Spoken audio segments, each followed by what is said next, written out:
Diasco Foot, le miroir du football de la diaspora congolaise.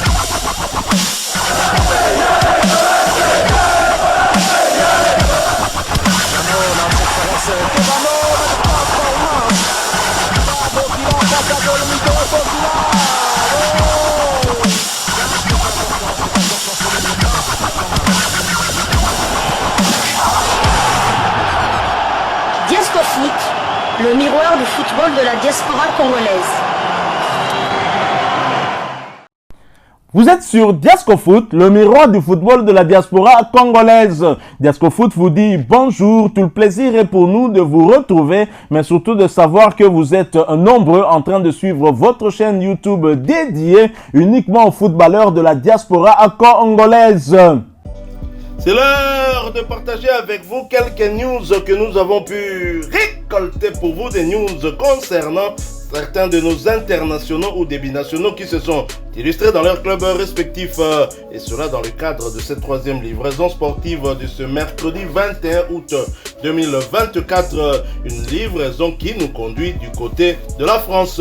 En France, où l'on jouait le barrage aller de qualification pour les phases de groupe de la Ligue des champions de l'UEFA, Lille qui recevait le Slavia Prague l'a battu sur le score de 2-0. Sur le banc à l'entame de ce match, la pépite belgo-congolaise Ngalaël Mukaou a effectué son entrée sur l'aire de jeu à la 91e minute.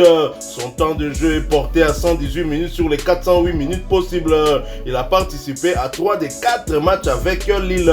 Le prochain rendez-vous pour le LOSC, ce sera pour le compte de la deuxième journée de Ligue 1 McDonald's, où Lille recevra Angers, et ce match est prévu pour le samedi 24 août 2024 sous le coup de 19h heure de Kinshasa, 20h heure de Goma à l'est de la République démocratique du Congo. Ngalaël Mukaou, qui était pressenti une fois de plus comme titulaire pour ce match après avoir été titularisé lors de la première journée de la Ligue 1, ne l'a pas été. Est-ce parce que les titulaires dans ce compartiment de l'entrejeu étaient finalement disponibles, parce qu'il devait avoir au moins 2 ou 3 joueurs qui devaient être absents, comme l'indique d'ailleurs le média français 11hdf.fr qui dans un article publié avant ce match contre le Slavia à Prague parlait justement de l'international U20 RD congolais dans un article intitulé Lorsque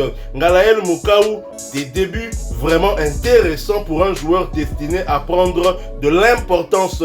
Je vais vous lire cet article qui va nous donner en tout cas les avis du côté lillois depuis l'arrivée de ce joueur. Dans l'ombre des leaders de l'entrejeu lillois que sont Benjamin André et Angel Gomez, en attendant l'éventuel retour de Nabil Bentaleb, Ngalaël Mukaou prend peu à peu ses marques au LOSC.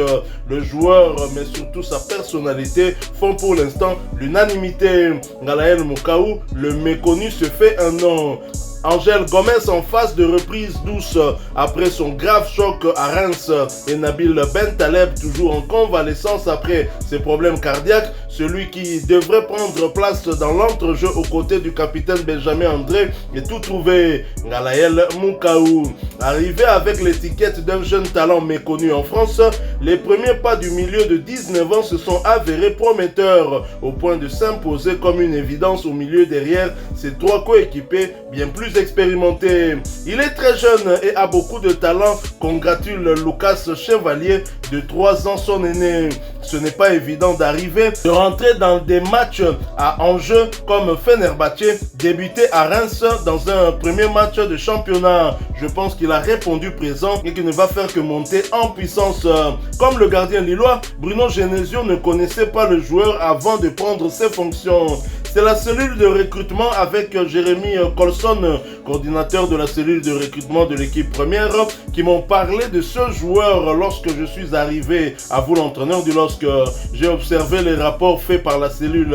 C'est un joueur qui correspondait, toute proportion gardée, au profil de Nabil Bentaleb, avec à la fois un profil athlétique comparable, même si ce n'est pas tout à fait le même gabarit, et une qualité technique qui, pour son âge, âge nous paraissait intéressante et avec une grosse marge de progression.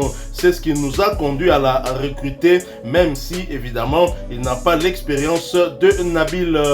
Déjà prêt à 19 ans. Il va toutefois en engranger à l'appel en ce début de saison après avoir déjà vécu une première titularisation en Ligue 1 face à Reims ce samedi avec une victoire 0 but contre 2. L'ancien de Malines en Belgique devrait être reconduit d'emblée ce mardi 21h en Ligue des Champions face au Slavia à Prague à l'occasion de la manche allée du barrage qualificatif à la C1. Il nous manquait Benjamin à Reims. Il l'a remplacé, rappelle Chevalier. Nabil ne sera pas disponible, Angèle aussi. Je pense qu'au niveau de l'envie, il y sera. Il a lui aussi envie de montrer de quoi il est capable. Plus on aura de joueurs de qualité, mieux ce sera pour nous. Le belgo-congolais a en tout cas montré suffisamment de qualité pour ne pas que les nombreuses absences dans l'entrejeu ne soient trop alarmantes. Il a encore des points à travailler sur le jeu aérien malgré son gabarit, sur le jeu long, décrypte Bruno Genesio. Mais je trouve que pour un jeune joueur qui arrive dans un nouveau et à l'étranger pour la première fois, il s'est très vite adapté. Il a la chance de parler la langue, ce qui est important. Dans la conquête du ballon, il nous a beaucoup rendu service sur les 2 matchs auxquels il a participé, mais pas que. Avec le ballon, il a aussi montré des choses intéressantes sous pression. Il ne se cache pas, il est disponible. Il y a bien évidemment encore des axes de progression, mais pour un joueur qui vient d'arriver et qui a cet âge, c'est vraiment très intéressant. C'est un garçon qui a une belle réflexion sur le jeu, avec qui on peut déjà, malgré son jeune âge, avoir des discussions tactiques assez poussées. Bruno Genesio, entraîneur du LOSC, à propos de Ngalael Mukaoum. Au-delà même de ses qualités footballistiques, l'homme en lui-même intrigue et surprend agréablement. C'est quelqu'un d'assez timide, mais qui prend des responsabilités sur le terrain, poursuit Genesio à propos de Gala. Je pense qu'il va petit à petit s'ouvrir davantage avec les autres joueurs, même s'il est déjà bien intégré dans le groupe. C'est un garçon qui a une belle réflexion sur le jeu, avec qui on peut déjà, malgré son jeune âge, avoir des discussions tactiques assez poussées et qui est très lucide sur les matchs, ce qui est aussi une preuve d'intelligence et de lucidité et qui est aussi un point fort pour un jeune joueur qui, à 19 ans, espère prendre encore un peu plus d'épaisseur contre le Slavia Prague. Malheureusement, au cours de ce match, il est resté sur le banc pendant quasiment l'intégralité du match. Il a fait son entrée en jeu quasiment dans les temps additionnels. Mais c'est quand même une très bonne chose qu'au niveau de Lille, qu'on soit déjà émerveillé par son talent. C'est vrai qu'il y a une très forte concurrence avec 2 joueurs à ce poste-là qui sont bien plus expérimentés que lui. Et à Lille, on est content de voir que ce jeune peut suppléer facilement lorsqu'ils sont absents, ils jouent sans complexe. J'ai comme l'impression que les Français minimisent le championnat belge.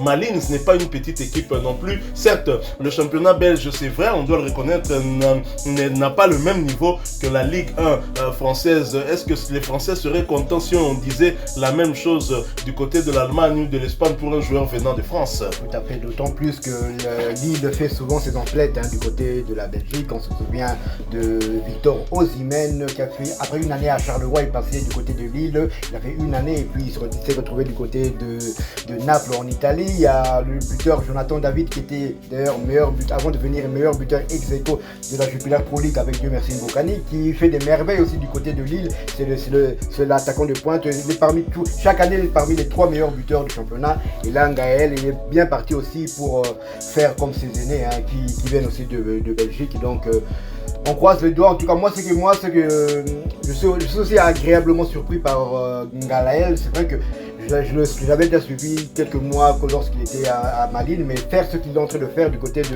de Lille, une équipe qui a quasiment, on peut dire, un pied et 4 orteils en Ligue des Champions, c'est vraiment fabuleux. Maintenant, pour nous, ce qui nous concerne, espérons que c'est vrai qu'il joue déjà avec les Léopards et Espoir, espérons maintenant qu'il ne va pas commencer à réfléchir, commencer à tâtonner, commencer à se dire que Diable rouge, Léopard. Je vais d'abord me concentrer, lorsque Sébastien Le Sabre va le convoquer, dire je vais d'abord me consacrer à mon club. On connaît la chanson. Donc on espère vraiment que de ce côté-là, il n'y aura rien et qu'il a déjà fait son choix de la RDC. De toute façon, on en saura un peu plus dans les jours ou les heures à venir lorsque Sébastien Le Sabre publiera sa liste. Mais une chose est sûre, en sirotant souvent la presse belge, comme on dit, le Djalelo de Galaël n'est pas aussi fort. Ont-ils déjà fait la croix sur lui, sachant qu'il est international U20 congolais? Je ne sais pas, par rapport au jeune Mbangula qui a marqué un but avec la Juventus. C'est toute la presse qui en parle et il y a encore des portraits aujourd'hui, donc c'est toute la presse belge qui en parle. Donc ont-ils déjà fait leur croix sur Galaël? Moi en tout cas, je l'espère sincèrement, et il faut aussi dire que ce soit l'entraîneur des U20 et l'entraîneur des espoirs, lors des dernières convocations, n'avait pas convoqué Ngalaël Mouka, donc c'est peut-être aussi un bon signe. Mais de toute façon, on va attendre la liste de Sébastien Lessa pour en savoir un peu plus. En tout cas, c'est un joueur que nous continuerons à suivre, hein, et vous êtes nombreux d'ailleurs à apprécier son style. Hein. Ils sont au nombre de 3, ces joueurs qui évoluent dans l'entrejeu, des joueurs qui, nous l'espérons, pourront pourquoi pas prendre la relève de l'entrejeu des léopards de la RDC. Parmi les 3, un est déjà international congolais, Dieu merci. Et d'ailleurs, sa procédure de changement de nationalité a abouti, hein, finalement, après toutes les péripéties. On attend maintenant le plus brésilien, hein, de tous les binationaux congolais. Il s'agit bien de Metin Osilou, le natif de Matadi, et puis Ngalaël Moukaou, bien évidemment de la Belgique. Voilà, nous sommes arrivés à la fin de ce sujet, hein, cette troisième livraison sportive de ce mercredi 21 août 2024. Si vous l'avez aimé, laissez-nous un maximum de j'aime. Merci de partager avec nous en commentaire votre point de vue. Abonnez-vous sur cette chaîne Diasco Foot parce que nous sommes le miroir du football de la diaspora congolaise. N'oubliez pas d'activer la petite cloche de notification histoire de ne plus rien manquer des prochains sujets que nous allons vous proposer. Encore une fois, merci à vous, avec espoir de vous retrouver bientôt dans un autre sujet d'actualité. En attendant, portez-vous bien et Diasco Foot vous dit au revoir.